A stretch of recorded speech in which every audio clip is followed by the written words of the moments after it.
Shoot, y'all didn't hear nothing I said. Okay, sorry about that. I didn't realize I didn't hit my my mute button off. Okay, cool. Well, thank you for coming. I have to edit that part out. And you're here for our second live stream of the day.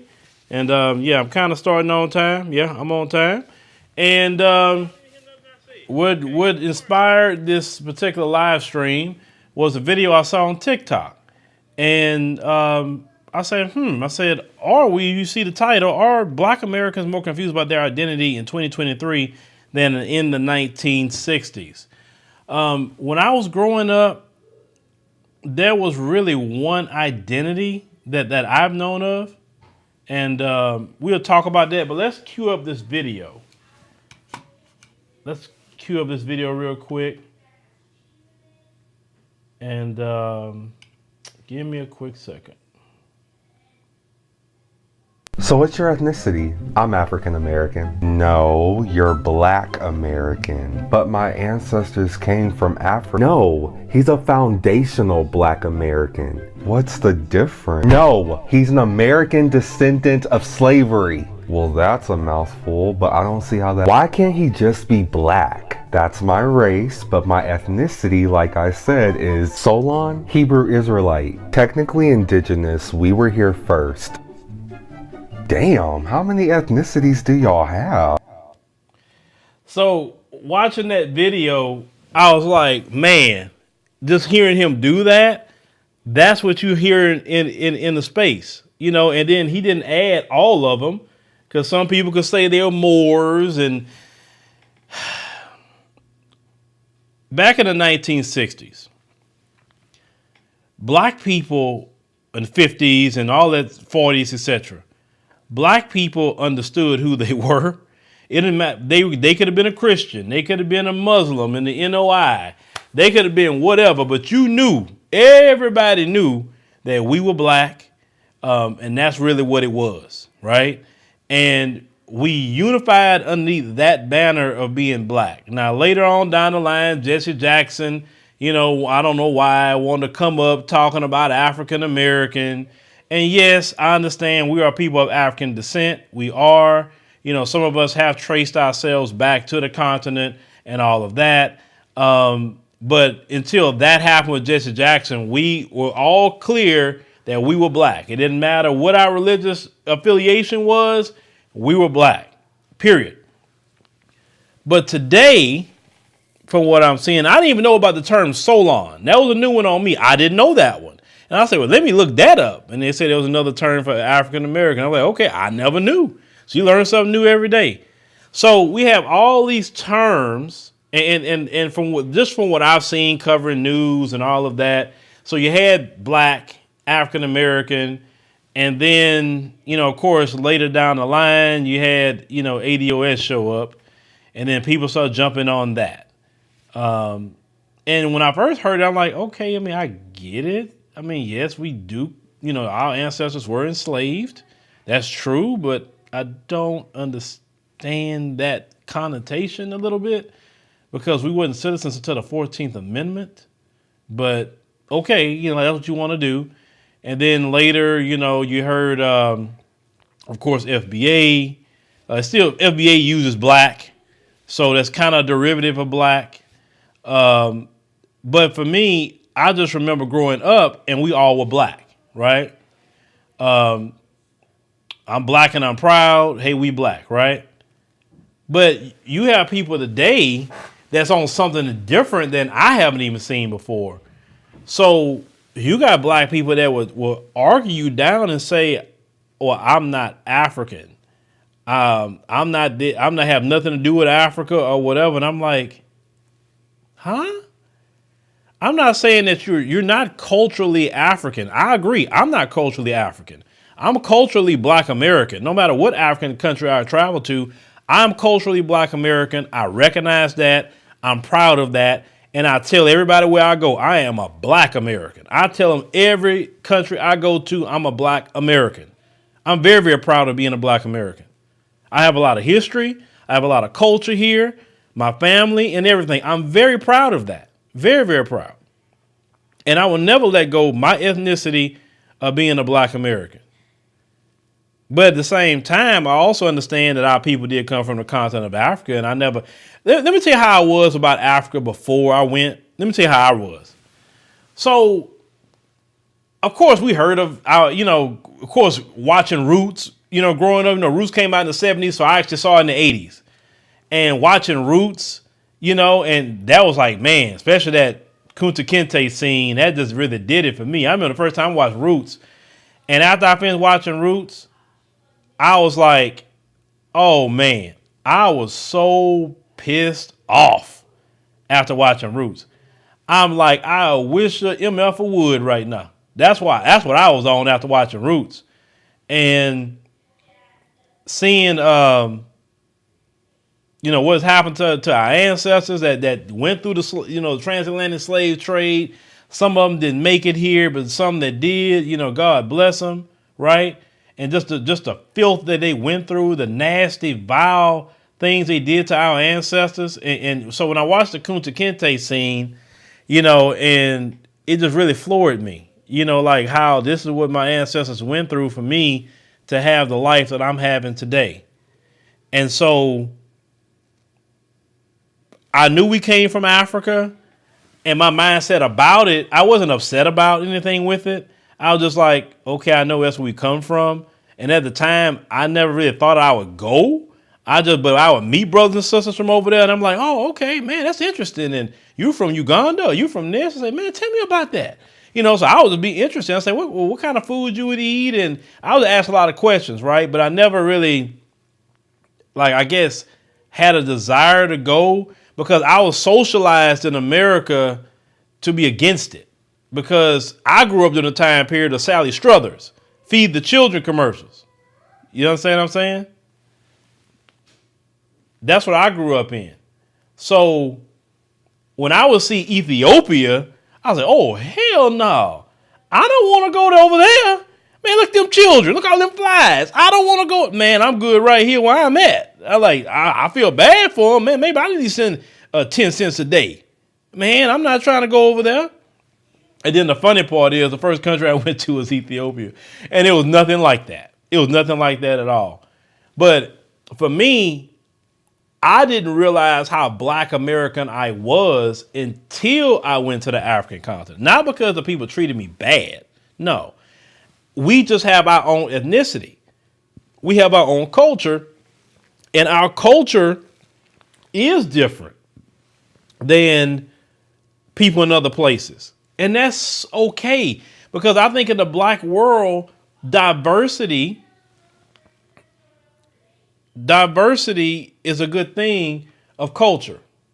We're not all the same people. We have different music. We have different this, different that. That's fine. And I respect that. And our culture should be respected like everybody else's culture should be respected. And there's no confusion with me about that. Especially the more I travel, the more I appreciate our ethnicity and culture and the imprint that we have made as Black Americans, throughout the world. Y'all have to give me a quick second. Let me put up a picture that y'all are probably really gonna like to see because I have to talk to my supporting cast back here.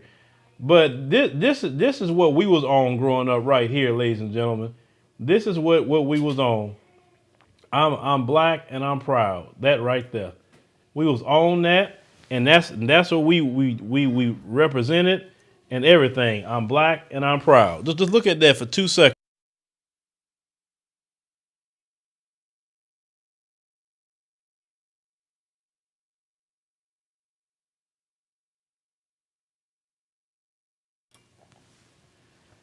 Just saying I'm Black and I'm proud, that's something that I grew up with. That's something I've always believed in. That's something I've always seen. You understand? But as I travel and go into different countries, they are interested in our culture. They're interested in our ethnicity. When I went to Turkey, they were so interested in Black Americans, what we do, what we go through, talking about our fight, our struggle. So that's why I always want Black Americans to be an ambassador. Because, when you travel, you are an ambassador for Black America. But if you travel other countries and you're not trying to represent Black America, you come up with, well, I'm not Black, I'm Solon. And other people gonna be like, what?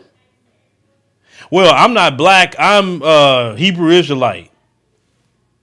what is that? You know, people gonna be like confused because I think about things on a geopolitical scale. That's in my mindset and how I think, right? So when you go from America, you are an ambassador, right? But I think this in America, all this, I'm that. And then the funny part for me is, and I always like to tell people, I will give you $10,000 if you show me through DNA you're not African. If you show me you something else outside of African, I'm talking about no African descent at all, I'll give you $10,000. Talking about DNA though, not you just talking. Because I know my people come from the continent of Africa. I understand that. But the problem with some people like that is like, because some of us are so confused, and I think that's horrible. And I didn't realize that the remnants of slavery is really still on us more than what I thought. Is that it's like a person with anorexia. A person that has anorexia, when they look in the mirror, they see themselves at 300 pounds. But when everybody else sees them, they're withering away. And you're like, you withering away? Like, eat. You need to eat or you're going to die. And they still see themselves at 300 pounds. And when some of you look in the mirror, you don't really see a black person. Some of you don't even see an African person or African descent. You see everything else but that. And then everybody else, when they approach you, they see a black person. That's what they see. I always say, you don't believe that you're a black person? Well, just go ask the white supremacists. They'll tell you. They'll tell you real quick what you are. They have no problem telling you what you are. And I think in this country, they have done a very good job of letting us know who we are. But the reason why I'm talking about the confusion a little bit is because I think the confusion for me is kind of dividing us a little bit in ways that's not productive, in my opinion. I think we need to come under one banner. Like one banner needs to be chosen. And we all go underneath that one banner and we need to fight something, because when everybody feel like they're in these different little groups, you know, it kind of make people go other sides, you know, constantly. Even back in the day in the 1960s, they understood, yes, I'm Christian, you NOI, you this, you that. But they understood in this system you were black. Because white folks every day will remind you behind that you were black, or better yet, you were N-word. Right? And they can tell you that to your face. So it was nothing for you to be confused about at that time period.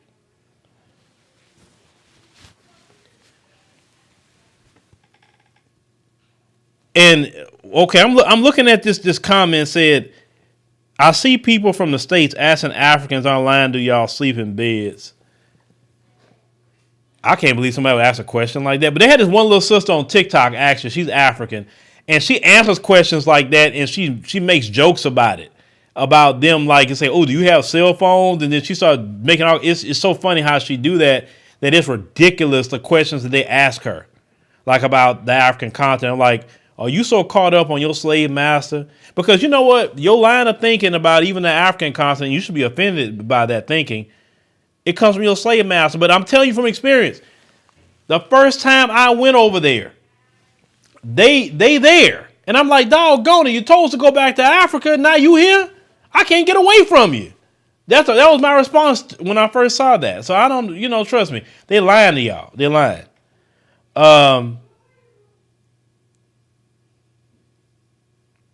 Well, for me, all these new terminologies, I'm just old school. And I used to hear that song all the time in my grandmother's house. I'm black and I'm proud. Say it loud. I'm black and I'm proud. So that's kind of like what I say. That's why I say black American. I say black.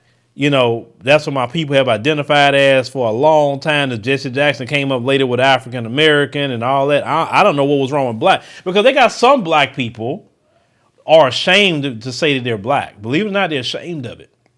They believe black is a dirty word. There's nothing dirty about our people. There's nothing dirty about our culture or anything. But I just think that, can we get underneath a banner enough to be on code about things, right? That's what I'm thinking. And because when white supremacy really had their foot on our necks, they got it on our necks today, but it wasn't like brutal like it was during my grandmother's time or my great grandparents' time. It's not brutal like that. None of us are dealing. None of us are seeing our family member talking about they're going to go to the store and then end up finding them swinging from a tree. Now, one black person I know can relate to that. You know what I'm saying? And that was a constant all the time. Or how these gangs of white deviants will be traveling in trucks and accosting black women and violating them, and nothing would happen to them. And it was constantly happening to them in that time period. If something like that happened today, yeah, they may get a slap on the wrist, but there's a little bit more response. Let's say if nothing happened like it would happen in that time period, people today go off today, because it's certain things that we don't tolerate today, that they had to endure during that time period. But the I'm black and I'm proud thing, for me, number one, solidifies identity. I know that I'm a black American. I represent that when I go. Y'all see my interviews when I interview on African TV. I gladly say I'm a black American. I make sure to try to represent us right. But identity is just something that, unfortunately for me, I just see so much confusion. Some people identify religiously more than they identify with even being black. And, if somebody say, well, I'm a Hebrew Israelite. Okay. If that's your religion, I've interviewed people as Hebrew Israelites, and I have no problem with those brothers and sisters. I don't. But some people take that identity more than being black. Some people do. And we know that them folks in Israel is not going to let you go over there. They're not. You take the people in the Moorish Science Temple. The people in Morocco, go over there and talk about you're going to go back to Morocco. Let's see how much that happens. That's why we have to focus on what is a dominant thing that we're facing. The dominant thing we're facing in the world is white supremacy. White supremacy is being waged not on a religion scale. I mean, white supremacy is a religion, but it isn't on the scale of identity. They know who they are. They know they're white people, they're white supremacists, and they're pushing that in the earth. And everywhere they go, they're pushing white supremacy on everybody. They understand who they are and what the mission is. But do we understand who we are fully? And do we understand what the mission is for us as black folks? Because it's all over the world. It's just not here. Even just when you have black folks in other nations. I ain't black, I'm Jamaican. I ain't black, I'm this. I ain't black, I'm that. Like, no, bro, that's your nationality. That's like me saying I'm not black, I'm American. Of course I'm an American. That's my nationality. But racially, I'm black. And we need to get on that. That if we going to get on code about something.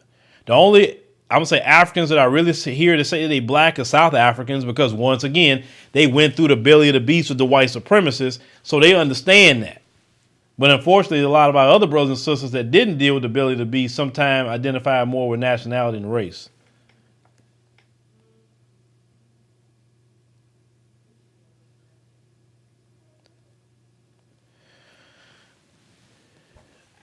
Just me, like I say, I trust me. The more I travel, the more I really see the importance of, appreciating our ethnicity, knowing our history, making sure we teach our history to our children. Because you depending on the white supremacists, as you clearly see in Florida, they're taking that away from you, and that is good. You may say, why is that good, Phil? Why is it good that DeSantis is taking away African American studies? It's because every great person that came from our lineage told us not to allow the white supremacists to educate our children. They told us that. And our biggest problem in black America is we so freaking hard-headed, we haven't listened to anything. That's why when some people say, well, when do we ever have like a Malcolm X figure or a Dr. King figure? It's never happening again. I told y'all it's not happening again. Those men and women that y'all revere were literally prophets and prophetess for you. And you didn't honor the word of the Lord that he sent through them. And this is why you are in the condition that you're in today, is because you didn't honor the word that God sent through them. All the books they left for us to read, You got people like, the Honorable Elijah Muhammad told us everything that we need to know about these people. Martin Luther King showed you ways to fight back. Malcolm X taught you ways. Malcolm X showed us, how to, hey, we fight back. And even Malcolm X, toward the end of his life, he was getting connected globally, which made him more of a threat to white supremacy is when he started connected with the African continent, right? You had Dr. Amos Wilson instruct us what we should do. Fannie Lou Hamer, one of our great sisters, showed us what to do. And today, if you look at it, we are now in a position that we are perpetually worse after having all that great teaching and all that great instruction. We have walked away from our moral compass. We have walked away from the belief in God, a lot of us. I did not say belief in a reverend, because that's the problem. People believe in a reverend instead of having their own relationship with God. And now we acting so savage like the white supremacists. We acting just like him now. We talking like him now. We raise our children like him now. We're using the same words he's using now. We have literally adopted white supremacy against our own ethnicity and culture. And on top of adopting that more so today than I've ever seen in the 80s and 90s when I grew up, now we have this mass confusion on identity, and we have this anti-African sentiment. And I'm like, we never had that growing up. Not at all. Matter of fact, we was talking about free South Africa from all the apartheid stuff that was going on over there. Nelson Mandela need to get out of jail. We were loud about that over here. And I went to Nelson Mandela's jail cell. And that little corridor, man, I'm telling you, I don't know if y'all believe in spirits and all that, but I'm telling you, you go walk in that corridor in that jail area where Nelson Mandela was held, man, the moment you get in there, you feel presence around you, like, ooh, and it's like an anger presence around. And I'm like, man, and I told Kellen, I said, man, do you feel that?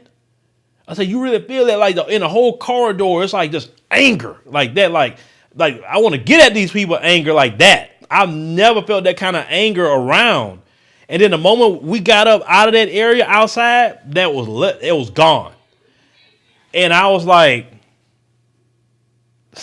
boy, they got some anger spirits around in here. They got some spirits in here that's pissed off. Cause like I said, I don't talk about that sort of stuff too much online, but I'm telling you, I'm telling you, it was a lot of death going on and torture at that Robben Island. And I went there. But yeah, we were fighting for those brothers and sisters to get out of Robben Island because they were freedom fighters, fighting against the white supremacist terrorists in South Africa. We the one pressured the government to put a sanction on South Africa. We did that. We have always fought for our brothers and sisters globally. We always have. And that confusion, for me, like I say, it's dangerous even when our brothers and sisters come over here with that confusion too. Because it's not just us. Some of them are confused. I'm not black, I'm Somali. I'm not black, I'm Ghanaian. I'm not black, I'm this. No, you black. And when you thinking you something different than what the rest of the black world is, that's confusion and it causes a problem. Yes, culturally you Somali, culturally you Ghanaian, culturally you're Nigerian. You're 100% right. But racially, you're black. And in the system of white supremacy, we gotta link up on black. Ethnicity is what it is, but we have to make sure that we recognize black. Because if you get on this about my ethnicity deal, more so than my racial, then that's how confusion is started. That's how they white supremacy pit us against each other. White supremacy is the devil that the Bible speaks of. They know exactly what they're doing when they're pitting each other, pitting us against each other. They good at that. Divide and conquer is the strategy of racism, white supremacy. That is the strategy. Okay, let me make sure, because they vet who comes into this country. I hope you know that. So they're not going to let a Julius Malema come here. They're going to let some raccoon come over. So let me let this raccoon come over that's been vetted at the U.S. Embassy in their homeland. Let him come over. And then, because he's a raccoon already, I'm going to go ahead and give him the job over a black American, right? Then I'm going to go to the black American, even though I'm the one put him in that position, and say, yeah, them immigrants, black immigrants, immigration is bad. Look at they taking the jobs. You let them in, you gave them the job, but then you come to black Americans and act like they came over here, like just mysteriously popped up. And when Africans come over, especially them, look how much of a body of water they got to cross to get here. You doggone right there, lady. And not all them other ones coming south of the border, that's a lot different. But them, or any black immigrant, do you know black immigrants follow the law more on immigration than the Latin American ones? They follow the law more. They always do that. Then they'll come to us on one side and say, yeah, you see, look, they coming in here. They getting more opportunity than you. And like, oh, that's messed up. I mean, like America, America's a country, that all of us built, I mean, look at what these immigrants are doing. Even the black ones. But they're not telling you they the one gave them grants and loans that they won't give us. I'm telling y'all, like what white supremacy do is so insidious. It's so insidious. They pit you against each other. I mean, one time I had a Haitian brother come up to me and said, Karen said, I like y'all a little bit better than those black Americans. He said, they just kind of always angry. And he said he was offended by that. That's what they do. I'm telling y'all, they keep up the confusion in black America, and we got to be wise enough to say no, because you the cause of all the problems. You the cause of them coming over here because you messed up their homeland. You the cause of our struggle because you keep on sabotaging us here when we trying to build up ourselves. Look at the turkey leg hut. How many lawsuits they got to go through because they trying to sabotage a black business right here in Houston.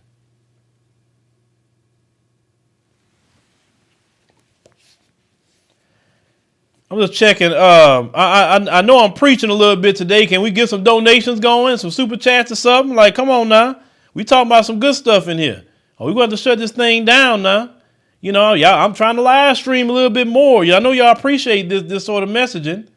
I wasn't giving nobody no lies too much in 2022. So I'm trying to put it on my list to try to get at least one live stream a week, for everybody. So I can go ahead on and come in here.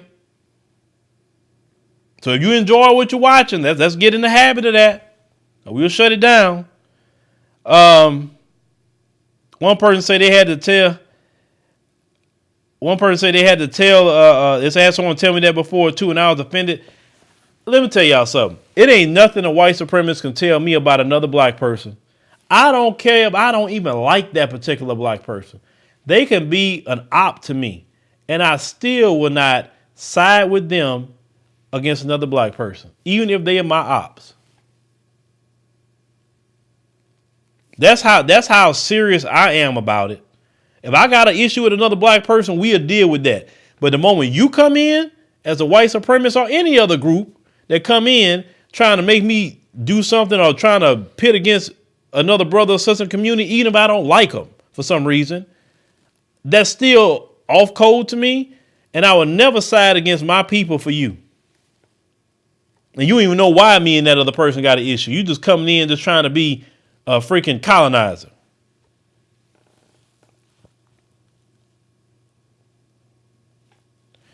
Thank you, Sister Lisa Cabrera. I appreciate the donation. Well, I ain't seen you in a while, Sister Lisa. You still over there cooking? I be so busy these days, y'all. I haven't talked to a whole lot of people. Thank you. Good night, Robi's show. Yeah, Sister Lisa, my number's still the same if you ever want to reach out. It haven't changed. Solo Dolo, I appreciate you very much. Sister Lisa's been through some things on the platform too, the white supremacist. She has. And shout out to her. She's still, putting her foot up their butt. That's good. That's good. We all been through some things on these platforms. But where I'm at today, if somebody mess with me today, I'm in that mode. I want to get you. I want to get you. I want to get you. So don't mess with me. Don't slander me. Don't lie on me. Don't do that. Because But hopefully I never have to make an example out of people. But most of the time people don't mess with me like that. But anyway, the white supremacist is the one that keeps the confusion going Drawing YouTube. I think that's South Africa. No, that's not. No, that's not South Africa. Is it South Africa? Oh, you in South Africa drawing YouTube? If you are, appreciate it. My email is the same. You say why your super chat is not up there? I don't know. But yeah, we all have been through a whole lot of things on this platform, but we still kicking. All of us are still kicking. And Indigo Lotus Fist, thank you very much. Appreciate it for the love offering. But let's continue. So the white supremacists want us all confused and fighting and arguing each other. And as long as we confused, we can't move in harmony. You understand? Because once again, Jacoby, appreciate you. We all got raccoons. No matter what country we coming from, we got raccoons. It's not about our raccoons, no, they're raccoons and they raccoon. Listen, a raccoon is a raccoon is a raccoon. I don't care if you know you're a raccoon or you don't know you're a raccoon. Don't care. You're a raccoon. That's what you are. We identify you no matter where you come from. Period. A raccoon is Black American is not different than a raccoon from Barbados. A raccoon is a raccoon. It's an anti-Black person that we have to deal with. But we need to be on one harmony and understand that what's happening in this country right now, y'all better pay attention. Y'all better pay attention. These big banks like Bank of America, Wells Fargo, people's accounts, money is coming up missing. We just posted a YouTube short to this channel where people in Bank of America, listen, if you're a Black person, got your money in Bank of America or Wells Fargo and probably Chase too, get your money out of there. Get your money out. Get it out of there with them banks. For sure, those. Diversify your accounts. I'm going to say that much. Have credit unions, have banks, other banks, whatever. But them Bank of America and Wells Fargo, no. Mike C, thank you, bro. But pay attention what's going on. We got to be paying attention more to upper mobility. Look at the price of eggs right now. Do you see how high eggs is? How high things are going? We got to get back to community again. Because as a community, we all could win as a community. But sometimes as individuals, some of us will win on the individual level and some of us don't. But if we all get together as a community, we all could win. We all. Even here in America, you still can have some headway as a community. But this individualism, everybody's an individual now. We have literally adopted the white supremacist mindset. He thinks like that. I'm an individual. We are community-based people. Going all the way back to the African continent, we are a community-based, village-based people. They say it takes a village to raise a child, that sort of thing. That's who we are. And we have abandoned who we really are to take on the white supremacist mindset. Kari, they say, Phillip Scott, my brother, Black people have to be serious with white supremacists to take back our Black country to build. I agree. Ayo, thank you very much. Kevin Smith, appreciate you. We got to get back to that. Or at least, can you join with a group of Black people who are on the same mind as you to try to build something? Even if it's in your family. Listen, there are certain family members that I fool with. And I can do a lot with these particular family members because not all our family is what you want to fool with either. Some of our family is like, no. Some of our family is worse than any enemy we got out there. And them kind of people, I stay away from them in family. But I have certain family members that I call, that I can, if I need something from, that they need something from me, we all there for each other. Because not everybody in our family is bad. You know what I'm saying? Because we also, you remember we used to have the family reunions. Sister Lisa can tell you, we used to have the family reunions every summer. I remember that. Every summer. And we look forward to the family reunions. We got the T-shirts and all the barbecuing and all the playing games. And it was just, it was just a family day. You know what I'm saying? And our kids don't have that anymore. They do not have that anymore where they can meet their family. Because my grandmother always said this. You need to know who your family are before you date one of them. Could you imagine you as a woman or a man getting in a relationship with somebody, fall in love with them, getting married, and then all of a sudden find out that y'all was cousins? Yeah, that sort of thing. Could you imagine that? That's why my grandmother always said, when you meet somebody, find out who their people is. That's what she would say.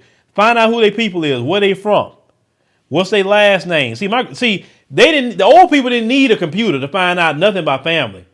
They like, hey, tell her, let me meet that young girl, and they'll start asking questions. And say, who's your people? What's your last name? They give them the last name. And say, well, where your grandmother and them grandpa from? Oh, they from this city. They from that. Like, especially if you mention Louisiana for sure. Oh, I know about that. Yeah, I know them people. Do they know? So that, them old people, just new people. And they could run down everything. Matter of fact, the old people, especially the grandmothers, was the original DNA test. They were the original DNA test in our community. A man have a baby. He said, oh, man, I don't think that baby mine. That baby don't look nothing like me. Grandma say, give me that baby. And they'll pick that baby up. They'll look at that baby all around, look everywhere. And they can tell you, that baby ain't yours, son. How you know? That baby has nothing from my family. Or they'll look at that baby, even when you thinking the baby not yours, say, you're wrong. That's your baby. Let me tell you why. Uncle Cleophas, you see, he had ears just like this right here.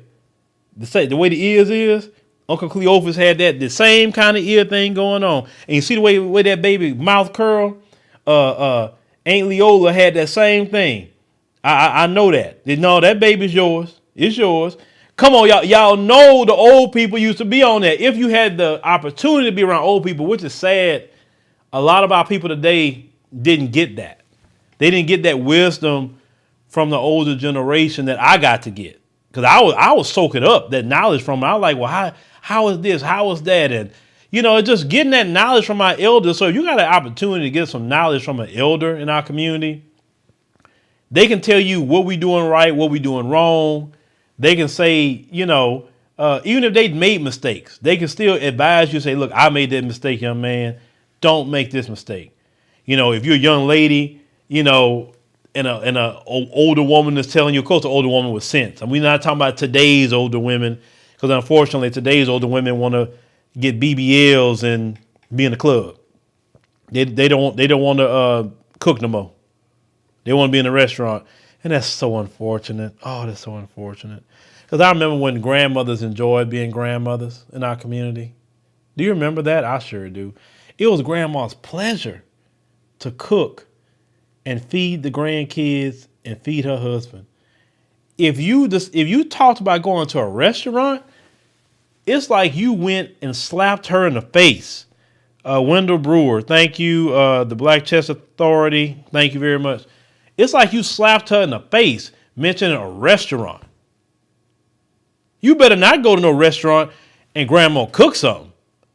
You better not come in there with no bag from another. The first thing I'll say, well, why you going somewhere else to get some food? And I cooked this food right here. There's some good food right here. What you going to get that mess from the white folks, wherever you got it from? You're supposed to eat here. Also, the old people believe, ladies, don't let another woman cook for your man. The old people said, if you let another woman cook for your man, it's not going to be too long for she's sleeping with your man.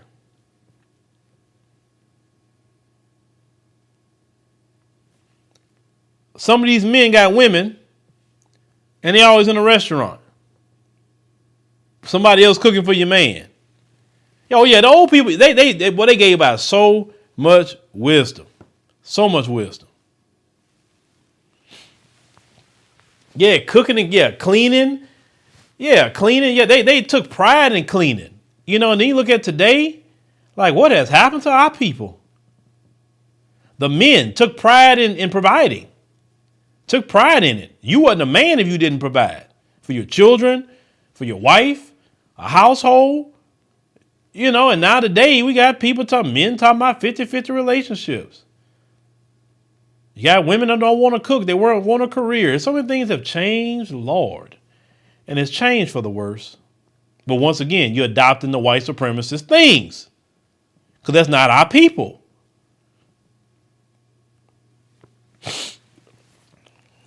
Well, the locked type, good. Nobody cook for your husband, good. Matter of fact, my grandfather was so cold with it, he wouldn't eat no other woman's food. If you told him, hey, so-and-so made this food, my grandfather, hold on a second, what is this? My grandfather wouldn't eat it. He say, cause my grandmother's name was Dorothy. He say, I don't eat no other woman food. I don't eat Dorothy food. Don't bring me that. My grandfather would sit up there and starve before he eat another woman's food. I'm serious than a heart attack. Randy Johnson, thank you. I'm serious. He would not eat food from another woman. He wouldn't do it. He'll cook himself before he let another woman feed him. You say you made a pot of butter beans? Oh, I ain't had no butter beans in a while. Now I got some black eyed peas in there I just got. I'm gonna make my black eyed peas after my third live stream. Cause yeah, I'm looking forward to my black eyed peas today. But they the no salt organic ones. That's the ones I wanted. But butter beans, I haven't had that in a minute. And that's taking me back. Some good butter beans. Yeah, Felicia, you making butter beans. You're doing good, sister. You're doing good. What did you make it with? Brown rice or white rice? You say your dad's the same way about your mom's cooking? Yeah. I mean, it's like, because those women in our community took pride in watching everybody eating their food. It was like, it made them feel good. Like for them, it was an extension of their love to be eating their food. And we know what? We didn't have all the sicknesses that we have today. I'm telling y'all, and I grew up in the 80s as a little boy and 90s teenager, whatever. I remember that it wasn't about all this money deal like today. It was like, hey, my grandfather, grew okra. And my grandfather was so cold with it, he literally can build a garden with a shovel. Something that somebody need a tiller to do, he would do it with a shovel. I watched him corner do the whole garden. In the middle, though, it'll be flat to walk in, like flat. And then he have all the rows. Like he did all that with a shovel by himself. No tillers, no nothing. And my grandfather would grow okra. I know he would grow fresh watermelon. Oh, them watermelon was so good. And watermelon they sell in the store today is trash. Them watermelon my grandfather used to grow, they will be blood red. I mean blood red. You got good watermelon if your watermelon is blood red. And of course with the seeds, all this seedless watermelon crap, what is that? So we would have fresh watermelon my grandfather would grow. And I know he had some jalapeno peppers that he would grow in the back too. And so what they used to do, because my grandfather had so much okra, my grandmother would want figs.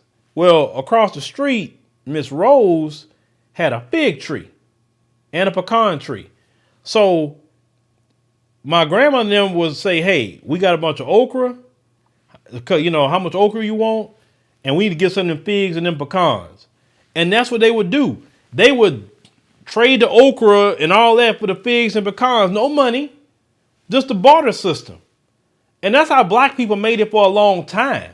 All this, money that, I got to get paid. And listen, I'm about getting the money too. Don't get me wrong. But our people made it on a barter system when you don't have anything. Oh, this one got some chickens. They're laying eggs. Okay, well, shoot, I got, this over here, whatever you may need. I may make some fresh cheese or something I know how to make from scratch. Or, I may know how to make something, I don't know, whatever you want. Hey, you give me the eggs, I'll give you the cheese that I make, fresh cheese, and then we trade like that. That's what our people used to do here in the United States of America. You say you don't eat watermelon? Hey, now let me tell you something. Do the research on watermelon. It's better for you to eat watermelon than that candy that's out there. All that trash they be putting in the grocery stores. It's better for you to eat watermelon. Ain't nothing wrong with eating a watermelon. God created watermelon. God created a beautiful plant and the fruit of a watermelon. Oh, it's a fruit or vegetable, whatever. And you let the white supremacists come in and make us ashamed to eat something that God created. Remember, the devil ruins everything good that God created. God created watermelon. And you got black folks, I don't want to eat no watermelon because, man, them white people, man, F them. God created that. Every time I go to the African continent, I want fruit. Give me some fruit.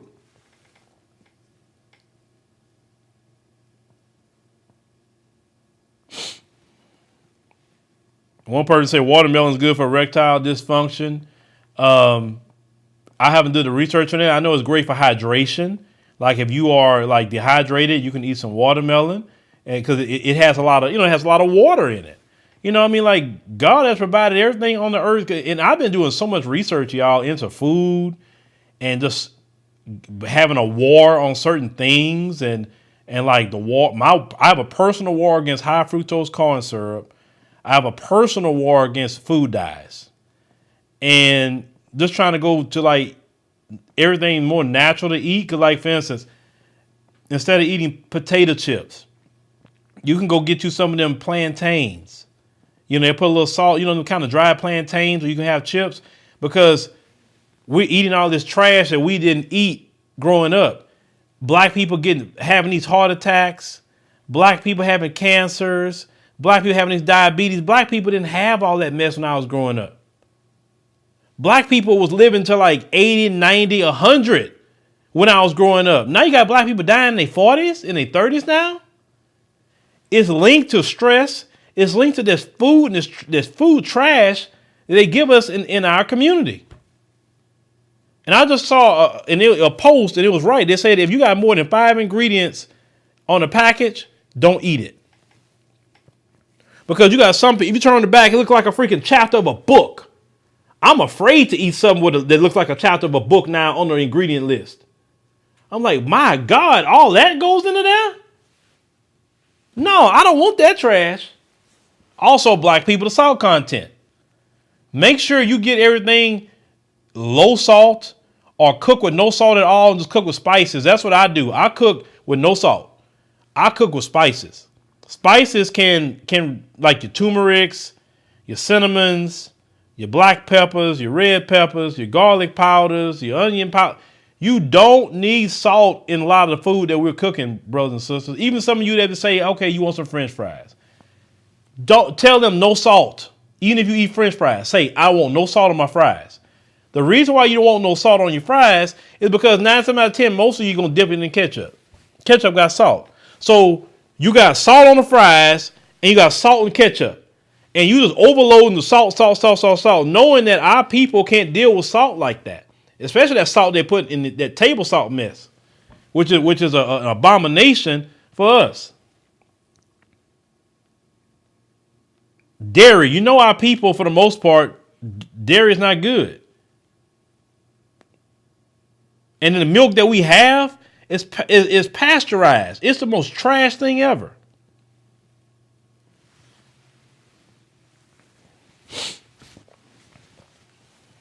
But anyway, ladies and gentlemen, I just want to touch in with y'all on this subject. We just need to know who we are. We need to examine our ways and understand that we all have been affected by white supremacy and taking on white supremacy's ways. And those ways are killing us. Let's be honest with you. Their ways are killing us daily. We're dying too soon, folks. We're dying way too soon. We have trusted the devil with our food. We trusted the devil with our health. We trusted the devil with our education. Some of my people couldn't even do. My father told me that when he was growing up, my dad is 66 years old. When he was growing up, everything they went to was black. Black school, black supermarket, black movie theater, black everything. And then now today, we don't have any of that. And it was done by design. And then when you're trying to build certain things, they're trying to sabotage you, like the turkey leg hut.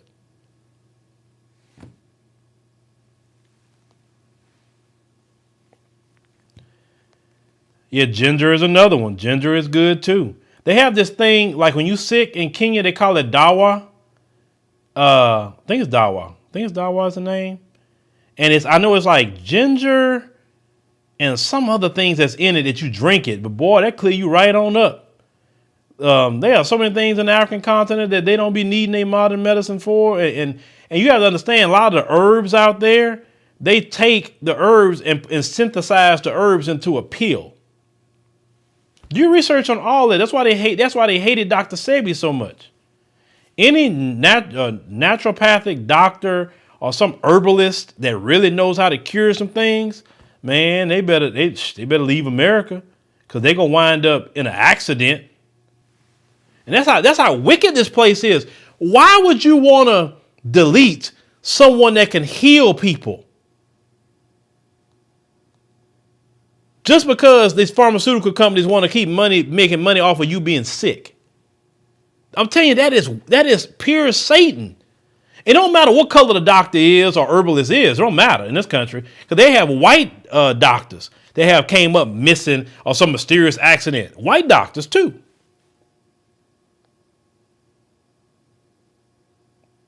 They don't care.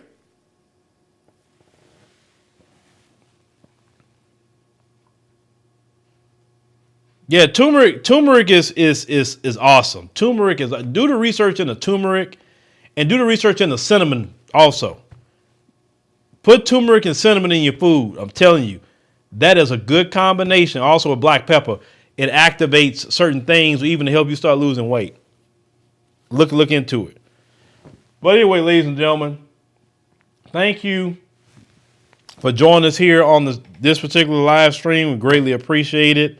Make sure you subscribe to the channel. And if those of you are new, thank you for coming in, and we'll see you on the next one. I know I got my next stream at 4:00 on the Phillip Scott show. That's a different conversation. So don't bring this conversation over there. It's a total different channel, total different thing. So if